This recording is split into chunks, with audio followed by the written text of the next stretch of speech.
ये दिन था 20 दिसंबर 2020 का, जब एक 30 फुट की बोट बहामस आइलैंड से फ्लोरिडा की तरफ रवाना हुई और इस बोट में 20 पैसेंजर्स सवार थे। क्योंकि इस बोट ने बहामस से फ्लोरिडा का सफर पहले भी कई बार तय किया था, इसी वजह से ये सफर भी इनके लिए बिल्कुल नॉर्मल था। लेकिन बीच समंदर में इस बोट के साथ आखिर क्या वाकया पेश आया था?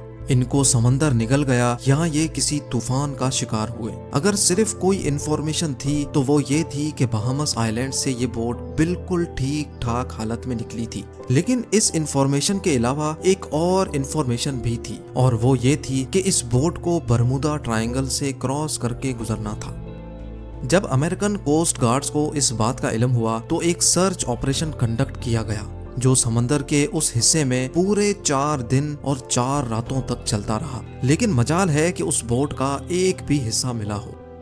सबने बरमूदा ट्रायंगल की कई स्टोरीज सुन रखी हैं। बरमूदा ट्रायंगल समंदर का एक बहुत बड़ा हिस्सा है जो असल में अटलांटिक ओशन में पाया जाता है। ये ट्रायंगल फ्लोरिडा से बरमूदा आइलैंड और फिर पोर्टो रिको से होकर वापस फ्लोरिडा पर खत्म होता है। इस बनने वाले ट्रायंगल का एरिया 8 लाख स्क्वायर किलोमीटर के बराबर है। यानी ये ट्रायंगल पाकिस्तान और टर्की से भी ज्यादा बड़ा है, जिसको कभी बरमूदा ट्रायंगल तो कभी डेविल्स ट्रायंगल भी कहा जाता है। ये ट्रायंगल अपने मिस्टीरियस फिनोमिना की वजह से पूरी दुनिया में बदनाम है, जहां से गुजरते वक्त शिप्स और एयरप्लेन्स का कांटेक्ट अपनी बेस स्टेशन से अचानक टूट जाता है और वो हमेशा हमेशा के लिए गायब हो जाते हैं। अभी तक शिप्स और एयरप्लेन्स की एक बहुत बड़ी तादाद इस ट्रायंगल में गुम हो चुकी है। आज तक इनमें से सिर्फ चंद शिप्स और एयरप्लेन्स का मलबा रिसर्चर्स को समंदर के बॉटम से मिला है, लेकिन वो भी उस जगह से नहीं जहां वो आखिरी बार रेडार पे शो हुए थे। जबकि दूसरों का तो ना मलबा मिला और ना ही इनके अंदर मौजूद लोगों का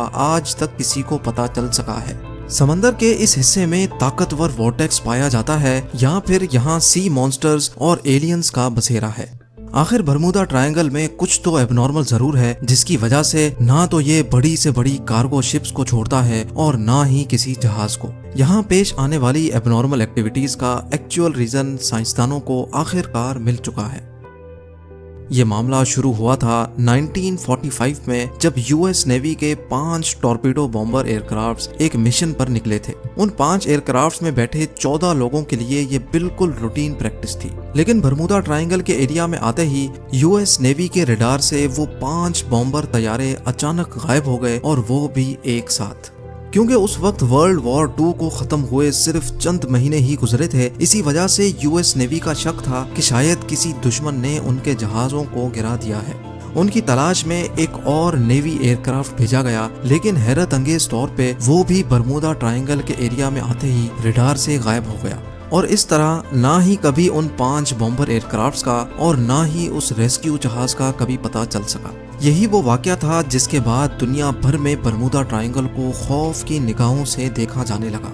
लेकिन इस वाकये से तकरीबन 10 साल पहले कुछ ऐसा ही सीन एक और जहाज के साथ हुआ था, लेकिन खुशकिस्मती से वो अपनी जान बचाने में कामयाब हो गए थे।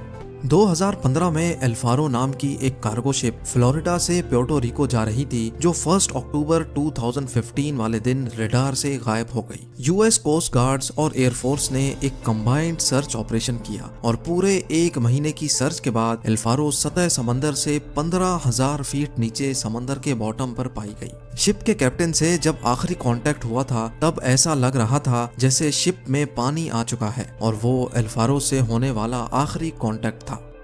23